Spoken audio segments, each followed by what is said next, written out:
Martin Luther King said, I have a dream. Barack Obama said, change, yes we can. And I, George Weah, said, power to the people. Yes, we must. We must build a noble palace of free Liberia where all her children may live. Amanda, where to? Maibuye, Liberia, Maibuye.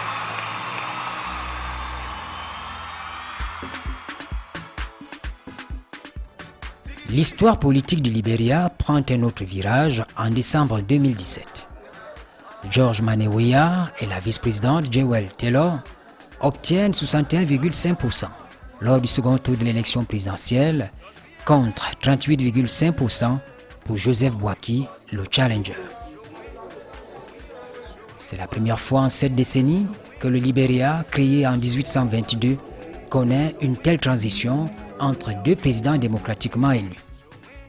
Le passage d'une célébrité à une autre, la première femme africaine chef d'État à une des meilleures légendes du football.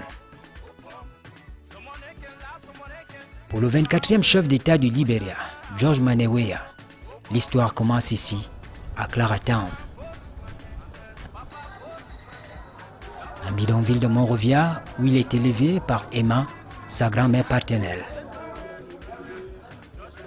La vie en famille, l'amour pour le ballon rond sont autant d'indices sur les préférences de l'enfant du ghetto qui deviendra plus tard président de la République.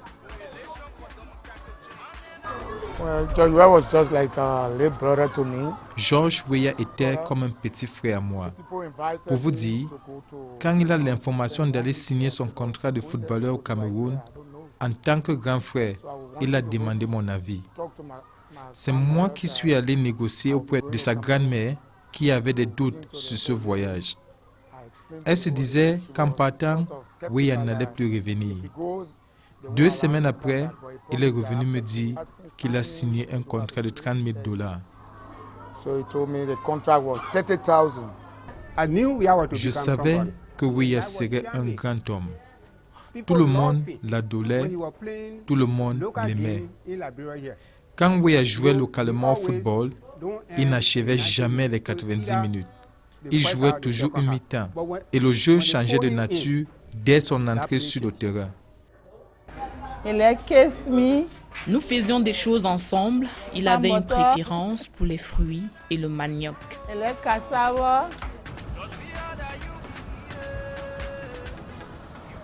Sur les traces de son enfance, l'entourage se souvient des qualités exceptionnelles du fils de Claratown, qualités l'ayant conduit à un destin hors norme. C'est un homme affable et surtout, il sait comment parler aux gens. Quand il est devenu président, j'ai coulé les larmes en me rappelant de son parcours, de son passé. Des larmes de joie et de paix. Que Dieu le bénisse. Je le dis toujours parlant de son parti politique. Les gens disent CDC, moi je dis Christ Developing Country. Avec lui, le Christ est venu pour développer le Libéria.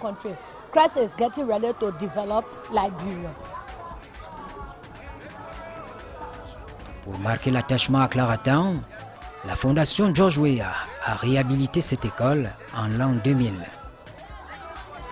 Quelques mois après, elle est retrocédée à la communauté de Gibraltar.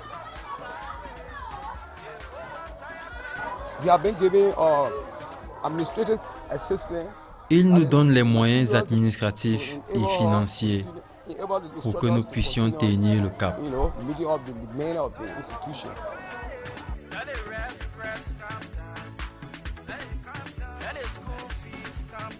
L'étoile du football africain décolle véritablement lorsqu'à 22 ans, George Weah quitte le championnat local pour se retrouver au Cameroun, dans le Tonnerre Kalara Club. Là, précisément, s'ouvrent les portes du football professionnel. Dès le premier entraînement, j'ai été ébloui par son talent. Et lui est venu me voir tous les jours en me disant « il faut m'aider, j'ai envie d'aller jouer en Europe, je voudrais bien aller en France ».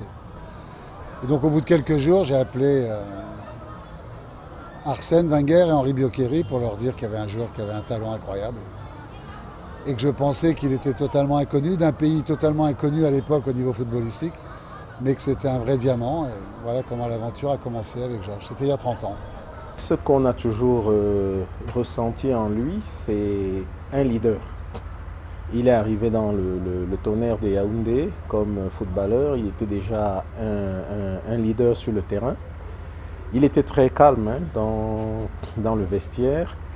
Et lorsqu'il était au Cameroun pour le jubilé de Patrick Mboma et au Manbik en 2012, nous avions déjà discuté de la perspective politique dans laquelle il se lançait. Il était à l'époque convaincu qu'il serait président de la République. Il était même d'ailleurs convaincu qu'il avait gagné les élections avant, mais il ne voulait pas replonger son pays en guerre civile. Donc il avait dit qu'il attendrait patiemment, il prendrait le temps, puisque tout ce que Dieu fait est bon, il prendrait le temps pour s'instruire, pour mieux comprendre la chose politique, et il était pratiquement sûr de devenir président de la République.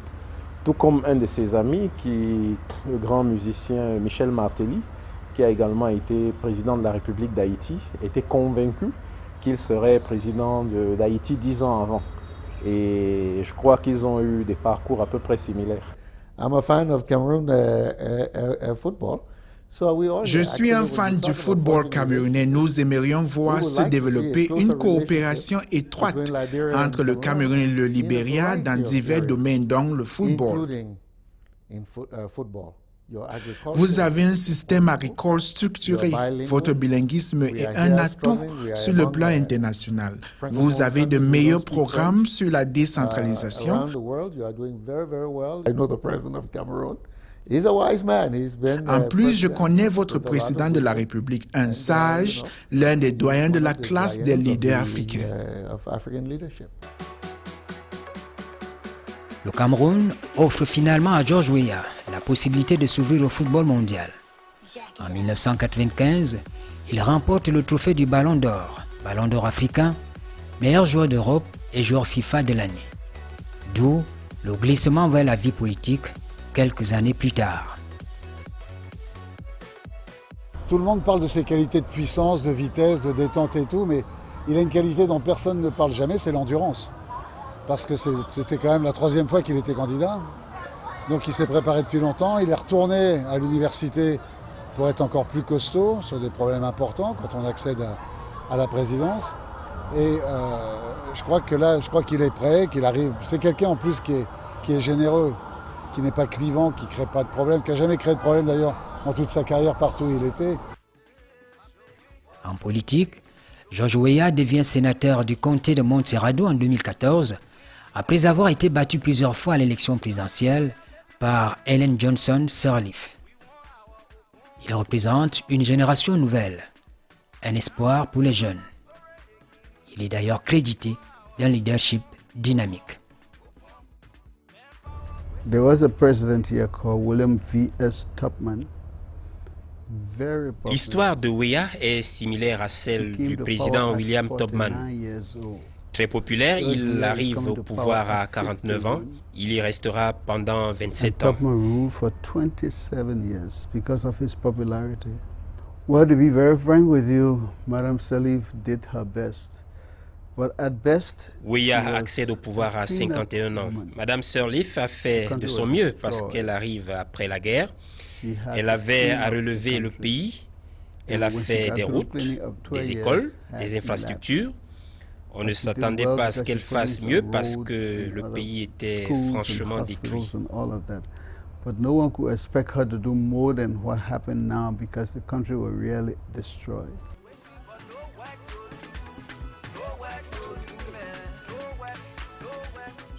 La guerre civile a créé une période d'instabilité institutionnelle au Libéria entre 1983 et 2006.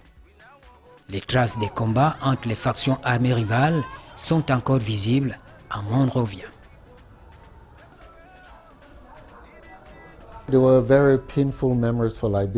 C'est une tâche dans l'histoire du Libéria et même de la sous-région de l'Afrique de l'Ouest. Tout le pays était plongé dans la guerre.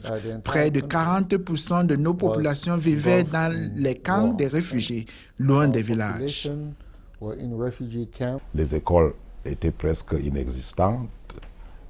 L'armée était à reconstituer. Chaque fois que j'ai pu parler de cette situation par rapport au Libéria, me basant sur l'expérience que nous avons eue du Libéria et me projetant vers l'avenir en ce qui concerne mon propre pays, j'ai pu dire aux gens, c'est très facile de souhaiter la guerre, c'est très facile de souhaiter la vengeance. On sait quand la guerre commence, surtout la guerre civile, on ne sait pas quand elle finit.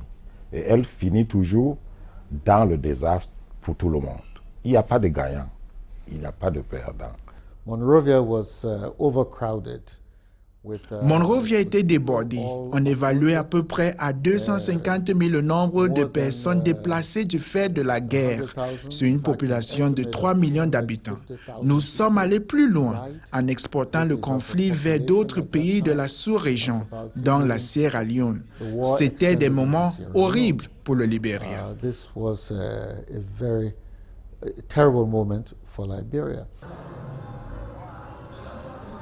George Manneh Weah, membre de l'ethnie Kro, est le deuxième président après Samuel Doe, n'appartenant pas à l'élite politique constituée de Congo, les descendants d'esclaves afro-américains.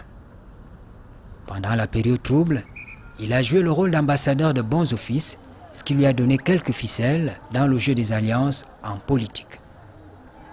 Deux groupes ethniques. D'un côté, vous avez les Yakuba, qu'ils appellent les Guillots ici, et de l'autre côté, vous avez les Krouan. Et de l'autre côté, en Côte d'Ivoire, ils sont appelés les Guérés. Et donc, c'est ces deux frères-là qui étaient en confrontation. Et il y a eu effusion de sang. Doe était un Krouan. Et donc, Prince Johnson, lors des premières heures de la guerre civile qui a déchiré le pays, Prince Johnson est celui-là qui a tué Doe. Et depuis lors, la haine vraiment est restée dans le cœur des Krouan. Et la dernière fois, il y a eu des accolades qui se sont passées à Grand Gilet, dans le fief des Krouan. Et donc, voilà une barrière que Weah a brisée.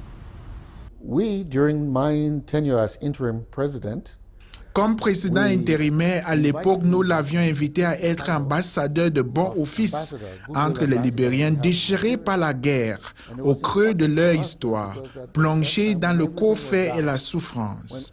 Il est allé à travers le monde porter ce titre et le message de la paix. Plus tard, il a créé un parti politique. Il s'est présenté à l'élection présidentielle de 2005 jusqu'au second tour et depuis lors, il s'est constitué un capital de confiance, devenait un acteur incontournable du jeu politique au centre des alliances politiques ça et là. Il ne s'est pas présenté comme candidat à l'élection présidentielle en 2011.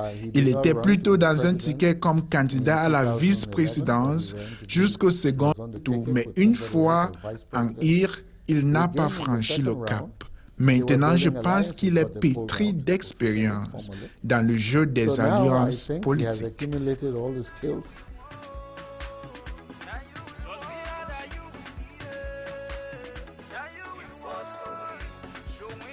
Pour gagner finalement le fauteuil présidentiel, George Weah est passé par la CDC, la coalition pour le changement démocratique, une alliance sulfureuse avec Jewel Taylor, sa colistière, ancienne vice-gouverneur de la Banque nationale du Libéria, aujourd'hui Banque centrale.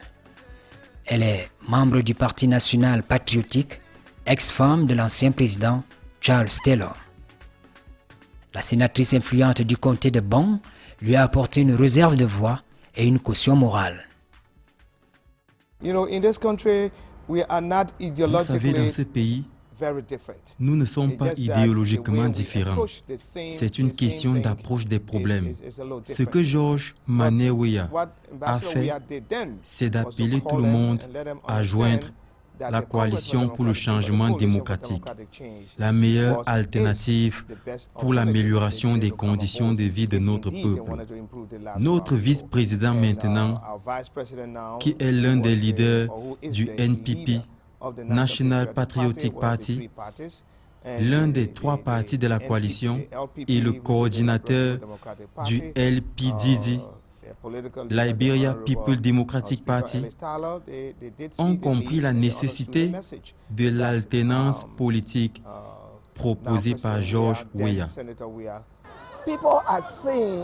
Tout le monde se rappelle des moments pendant la guerre où il a représenté le Libéria à l'échelon international. George Weah a été pendant longtemps une étoile filante. Et nous le soutenons à travers la CDC parce que nous sommes convaincus que son projet de société pour le Libéria profitera à tous.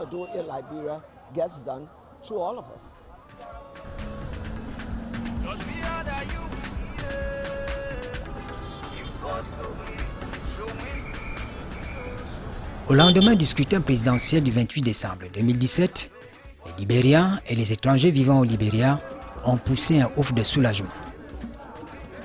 Ici et là, ils ont organisé des événements à caractère culturel dénommés Goût du Libéria, intégrant un service œcuménique avec la communauté chrétienne.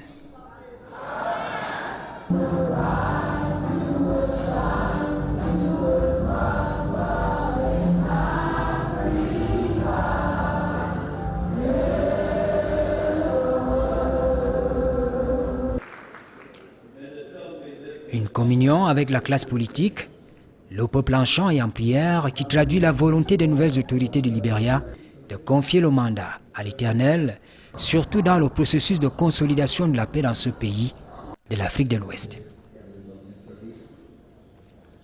En arrière-fond, les grands chantiers du mandat populaire. Quand tu dis « je vais chez moi », tu veux avoir la paix quand tu vas chez toi, tu veux avoir la propriété sanitaire, toutes ces choses-là, tu veux avoir la mentalité qui est propre. Donc, tu ne veux pas aller chez toi et puis tu vois les enfants commencent à pleurer, ça te ferait mal. Donc, quand les Libériens viennent, quand ils disent que c'est chez moi ici, ils veulent avoir la paix, ils veulent avoir l'éducation, ils veulent avoir... Moi, je vais aller chez moi, c'est loin d'ici. Et puis, il n'y a pas de route qui va là-bas. Donc, on veut la route. Est-ce qu'il y a de lumière? Il n'y a pas de lumière maintenant. On a besoin de ça, on a besoin de l'eau propre. Quitter ici, d'aller là-bas, ça fait $150. Avant, je payais $60. Maintenant, à l'école ici encore, ce qu'on payait avant, c'était peut-être 25 US. Maintenant, il dit 50, 55, 60 US. Pourquoi? Hein? Donc, il n'est qu'à perdre pour ce puisque nous, les pauvres élèves, on n'a qu'à gagner notre éducation. Nous, on n'a pas de moyens, nos familles n'ont pas de moyens de nous envoyer à l'air. Le coût de vie ici n'est pas facile. Les choses sont vraiment chères. Les vivres frais surtout, c'est cher. La tomate, par exemple, qu'on prend chez nous dans les 200 francs, ici tu peux te retrouver à 2500 francs le pain. Bon, ici on vend en pain, en kilo quoi. Ce qui est sûr, c'est que la politique, c'est pour développer son pays. C'est pour être à mesure de développer l'économie surtout. Donc, parce que si l'économie passe, je crois que tout peut aller. Et avec la présence maintenant du président George Weah, moi, par exemple, j'ai beaucoup d'espoir. Les gens sont hospitaliers et là où on a rencontré quelques difficultés, c'est au niveau de la traversée, c'est-à-dire de la frontière ivoirienne pour venir à Monrovia. Et il faut rappeler quand même que les voies sont très pénibles. À part ça, ça va.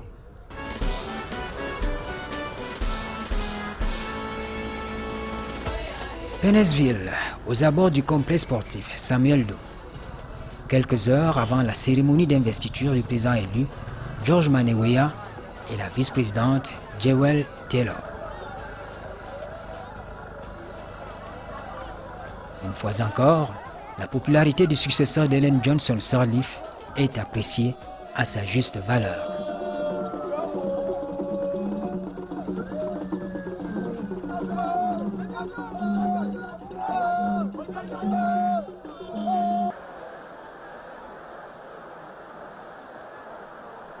Les diplomates, les rouleurs du football comme Samuel Eto'o-Fils et le peuple libérien tout entier prennent part à la remise des attributs du pouvoir en témoins privilégiés.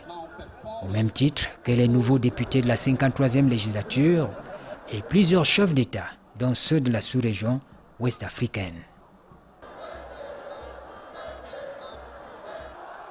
George Weah, l'enfant des bidonvilles de Monrovia, devenu président du Libéria, communie avec son peuple, non sans avoir appelé les grands axes de sa ligne politique, à savoir mettre fin à la corruption, faire baisser le chômage, améliorer le système de santé et réconcilier le pays déchiré par la guerre. Avec le concours de nos partenaires, l'ONU, nous avons choisi la voie des élections démocratiques pour l'alternance qui a porté Mme Hélène Sirleaf au pouvoir.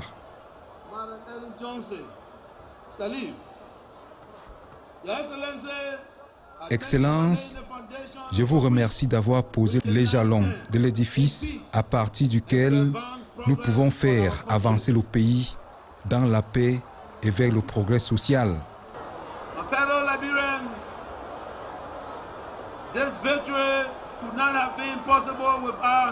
Chers compatriotes, notre victoire n'a été possible qu'avec le soutien des jeunes et des femmes.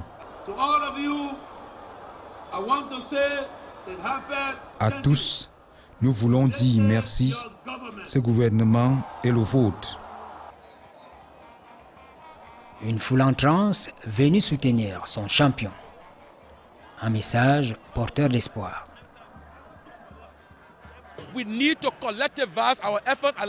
Nous avons intérêt à nous aligner derrière la vision de notre leader portée par son parti. N'oubliez pas, il a dit, la présidente Sirleaf a promis la liberté d'expression. Lui, il promet la liberté de rassemblement de tous les partis politiques, comme pour faire avancer la démocratie.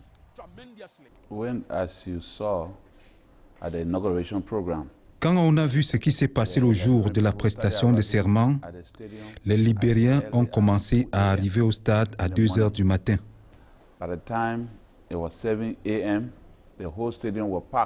À 7 heures, le stade était déjà plein. Cela montre que ce gouvernement est un gouvernement de masse. Le peuple a voulu le changement et l'élection de l'ancien sénateur Weah apparaît donc pour eux comme une réponse à leur prière. La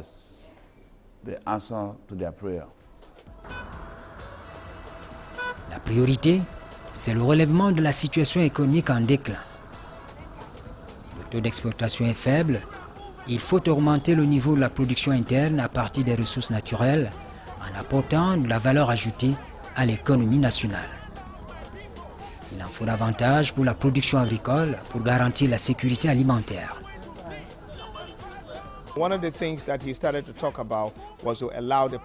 Ce dont il parle régulièrement, c'est de rendre le secteur privé dynamique. Il a promis qu'il va lever toutes les barrières qui empêchent l'éclosion du secteur privé avec la participation des hommes d'affaires libériens. Il est inimaginable que les Libériens soient de simples spectateurs dans le développement de l'économie nationale. Le président l'a dit et nous pensons qu'il va le faire. Il va créer un environnement favorable aux investissements du secteur privé. Il y aura un programme gouvernemental pour soutenir les hommes d'affaires libériens qui doivent porter le changement économique.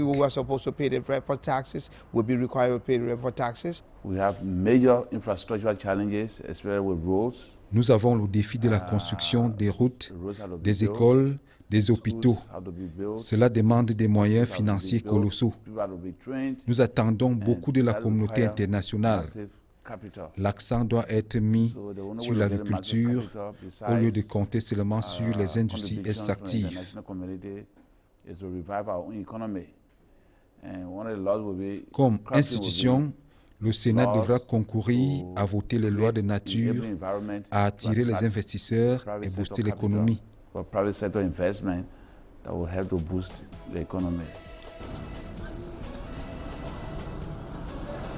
On n'a pas pensé toutes les plaies au Libéria. Certaines sont encore ouvertes. Mais il y a des actions qui sont engagées, par exemple le travail fait par la commission Vérité et Réconciliation. Dans ce pays, on a opté pour le rétablissement de la vérité historique avec au bout du compte la réparation des dommages physiques, corporels et matériels à travers des tenues de palabres au cours desquelles les communautés se parlent en se regardant droit dans les yeux.